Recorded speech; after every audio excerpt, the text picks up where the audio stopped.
नमस्कार, जकस रेसिपीजमध्ये तुम्हा सर्वांचे पुन्हा एकदा खूप खूप स्वागत आहे. चैत्र महिन्याची सुरुवात होते गुढीपाडव्याने आणि त्या दिवशी गुढी उभारली जाते. गुढीला अशा ह्या साखरेच्या माळासुद्धा लावल्या जातात. त्यालाच काही जण हरडाकरडा म्हणतात तर काही जण साखरेच्या गाठी म्हणतात. आज आपण ह्या घरच्या घरी कशा बनवायच्या ते बघणार आहोत. त्यासाठी इथे 1 कप साखर घेतली आहे आणि त्यामध्ये अर्धा कप एवढे पाणी घातले आणि त्यानंतरच गॅसची फ्लेम आपल्याला चालू करायची आहे आणि व्यवस्थित आपल्याला साखर आणि पाणी मिक्स करून घ्यायचे आहे. आता आपली साखर ही एका बाजूला विरघळते आहे, तोपर्यंत आपण काही पूर्वतयारी करून घेणार आहोत. तर इथे मी मसाल्याच्या डब्यातल्या छोट्या छोट्या एकसारख्या आकाराच्या अशा या वाट्या घेतलेल्या आहेत. सर्वात अगोदर आता आपण यामध्ये गाठी करायची आहे म्हणून तूप घालून घेणार आहोत. अगदी आपल्याला थेंबर तूप यामध्ये घालायचे आहे आणि खालच्या बाजूनेच आपण हे तूप पसरवून घेणार आहोत. अगदी वरपर्यंत तूप लावण्याची काही आवश्यकता नाही.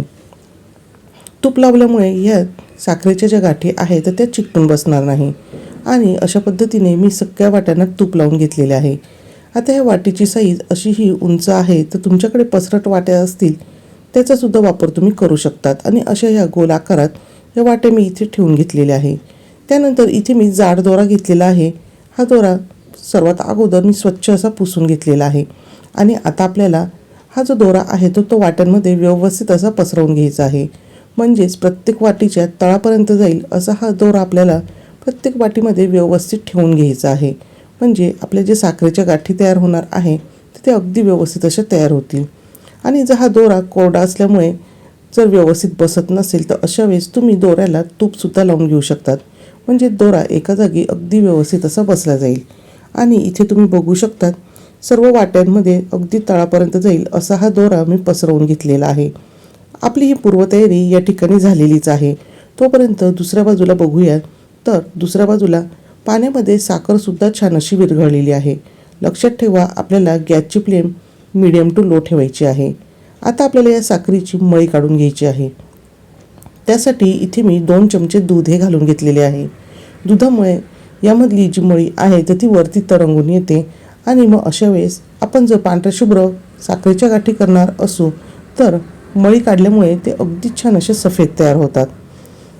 आता या मिश्रणाला आपल्याला एक उकळी येऊ द्यायची आहे. उकळी आल्यानंतर सगळी जी मळी आहे तर ती अशी ही वरच्या बाजूला आलेली आपल्याला दिसते आहे.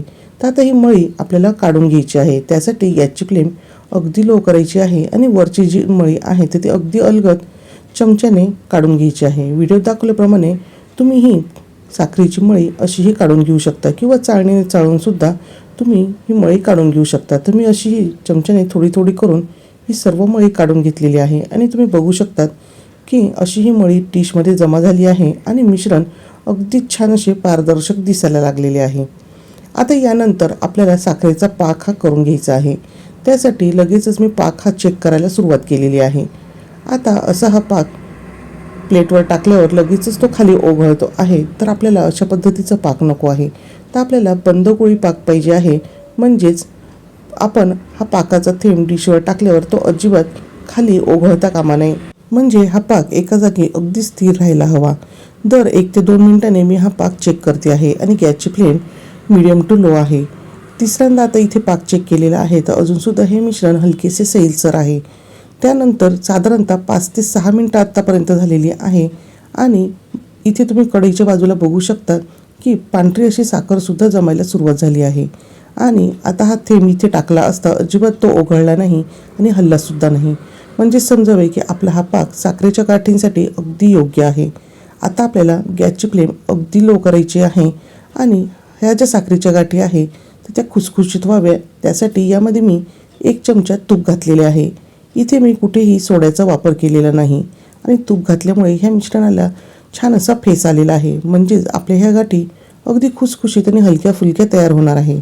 आता यानंतरची प्रोसेस आपल्याला थोडी फास्ट करायची आहे. गरम गरम हे जे मिश्रण आहे ते लगेचच वाटीमध्ये घालून घ्यायचे आहे. आता फक्त वाटीचा तळ बुडेल एवढेच हे मिश्रण मी घालणार आहे. जर खूप जास्त मिश्रण घातले तर गाठी ह्या खूप जाड होतील, त्याचबरोबर त्या खूप जडसुद्धा होतील. त्यामुळे आपल्याला अगदी थोडेसे मिश्रण यामध्ये घालून घ्यायचे आहे. आणि यामधला जो दोरा आहे तो बाजूला जर सरकला असेल तर चमच्याने अशा पद्धतीने व्यवस्थित करून घ्यायचं आहे, कारण की मिश्रण हे खूप जास्त प्रमाणात गरम आहे. जर तुमच्याकडे अशा वाट्या नसतील तर ताटातसुद्धा तुम्ही या गाठी तयार करू शकतात.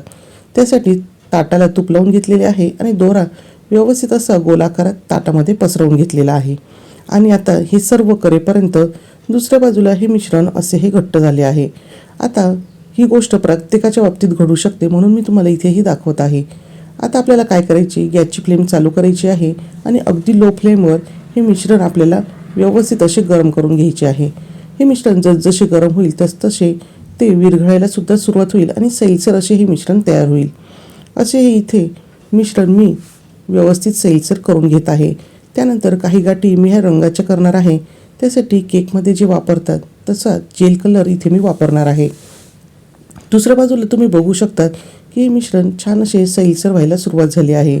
आणि जर अशा वेळेस हे मिश्रण सैलसर होत नसेल आणि असेच जर ते घट्टसर राहत असेल तर अशा वेळेस तुम्हाला पोहे खाण्याच्या चमच्याने 1 चमचा यामध्ये पाणी घालून हे मिश्रण व्यवस्थित सैलसर करून घ्यायचे आहे आणि छान याला उकळी काढून घ्यायची आहे. आता हे मिश्रण सैलसर झालेले आहे तर लगेचच या दोऱ्यावर मी घालून घेणार आहे. आता ह्या गाठी करताना मी थोडंसं यामध्ये अंतर ठेवलेलं आहे कारण की यामध्येच मी कलरच्या सुद्धा गाठी ह्या तयार करून घेणार आहे. अशा पद्धतीने आता आपण याला चमच्याने थोडासा आकार देऊन व्यवस्थित गोलाकारात या गाठी तयार करायच्या आहे. शिल्लक जे मिश्रण आहे त्यामध्ये मी थोडासा कलर घातलेला आहे आणि पुन्हा या मिश्रणाला उकळी काढून लगेचच गरमागरम मिश्रण ह्या दोऱ्यावर घालून घेतलेले आहे. आणि इथे तुम्ही बघू शकतात की अगदी छान अशा आपल्या कलरफुल गाठी इथे तयार होत आहे. आता हे मिश्रण छान असे गरम असतानाच आपण याला गोलाकार हा देऊन घ्यायचा आहे कारण की आपण यामध्ये कोणताही साचा वगैरे वापरलेला नाही. त्यामुळे अशा पद्धतीने चमच्याने आपण हे व्यवस्थित गोलाकारात करून घ्यायचे आहे. त्याचबरोबर आता या ज्या गाठी आहेत त्या पातळ आहे त्यामुळे या सेट व्हायला अजिबात जास्त वेळ लागत नाही. अगदी 5 ते 7 मिनिटांमध्ये ह्या लगेच व्यवस्थित अशा सेट होऊन जातात. आणि वाटीमधल्या गाठी ज्या आहेत त्या हलक्याशा जाडसर आहे म्हणून त्या सेट व्हायला 10 ते 15 मिनिटं लागलेली आहे. आणि तुम्ही इथे बघू शकता साखरेच्या या गाठींची माळ अगदी सुंदर अशी तयार झालेली आहे. दुसऱ्या बाजूला आपण जे वाटीमध्ये मिश्रण ठेवले आहे ते सुद्धा व्यवस्थित सेट झाले आहे. आणि या कलरचे जे मिश्रण होते तर ते एक्स्ट्राचे मिश्रण उरले होते म्हणून एका वाटीमध्ये हे मिश्रण मी घालून घेतलेले आहे. इथल्या ह्या गाठी मोकळ्या करण्यासाठी हलक्याशा चमच्याने हलवून घ्यायच्या आणि लगेचच त्या मोकळ्या होऊन जातात. इथे तुम्ही बघू शकता वाटीमध्ये आपण तयार केलेल्या साखरेच्या गाठी खूप सुंदर दिसत आहे. आणि तुम्हाला जर याबरोबर हरडाकरडा म्हणजेच साखरेचे कंगन तयार करायचे असेल तर त्याचीसुद्धा रेसिपी झकास रेसिपी चॅनलवर आहे. त्याची लिंक मी तुम्हाला व्हिडिओच्या शेवटी देणार आहे. हे बघा इथे आपण साचा अजिबात न वापरता सुद्धा खूप सुंदर साखरेची हे गाठी तयार केलेले आहे.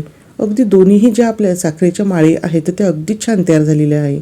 मग तुम्ही वाट कसली बघता, स्वतःच्या हाताने आपल्या चैत्र महिन्यातल्या पहिल्या सणाच्या गुढीपाडव्याला गुढीसाठी अशी ही माळ घरच्या घरी नक्कीच तयार करून बघा आणि ती तुम्हाला कशी वाटली हे कमेंट करून नक्कीच सांगा.